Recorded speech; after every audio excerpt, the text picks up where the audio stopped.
Hi! Once again, welcome to my vlog. Hello guys! Ipapakita ko po sa inyo dito po kung saan at saka kung paano tayo nare-restricted para makikita natin kung saan tayo nagkamali. Saan tayo nagkamali. Ganun yun.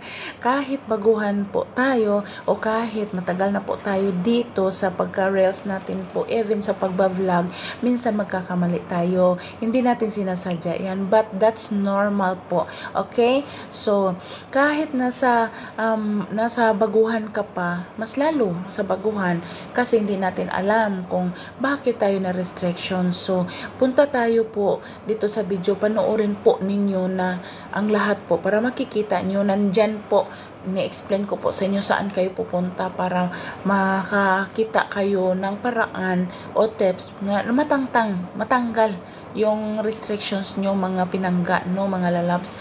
But anyway, normal po yan sa atin. Huwag kayong mag-alala, huwag kayong matakot. In every problem po, may kasulbaran na mga inday. So, sulbaro na to, anam mo na to sulbad kana bitong mag-upload ta. If mag-upload po tayong lahat ng mga videos later on o tomorrow, after tomorrow, i-check po natin palagi yung mga natin status kung wala ba tayong na restricted po. Okay, kasi normal po talaga yan. Minsan sa sounds na ginagamit natin, minsan yung nagbibideo tayo na may nakakaption na labag sa palisi ni Mami Mets, o minsan din nakagawa tayo ng mga ibang application doon sa kabila, nilagay natin dito, di ba po? Bawal po yan.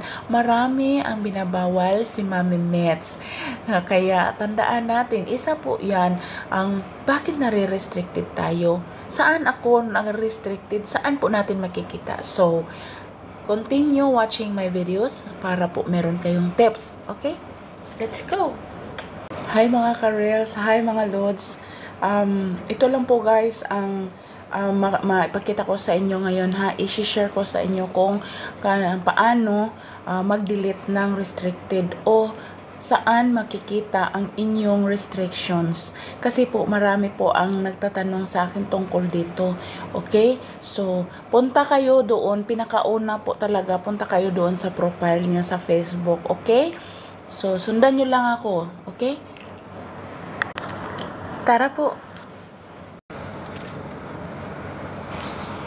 So, pindutin nyo po yung tatlong guhit. Pagkatapos, pindutin ang support inbox. Pindutin nyo yung alerts. Okay? Nandyan po. Makikita nyo yan. Mga video yan.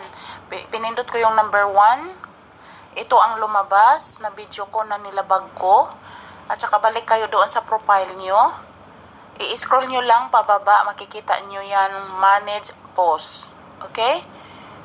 So, pagpunta nyo dyan, pindutin nyo yan, at nakikita nyo yung video na yan, pindutin nyo yung dyan sa itaas para magkulay blue, hanapin yung delete post.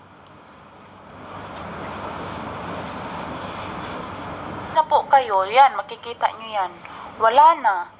Yan lang po. Okay? So, gawin nyo yan para ma-delete na yung mga restricted ninyo. At saka, pagbalik nyo yan, maya-maya doon, i-check nyo. Ganun din ang gagawin nyo. So, mawawala na yung video nyo doon. Okay?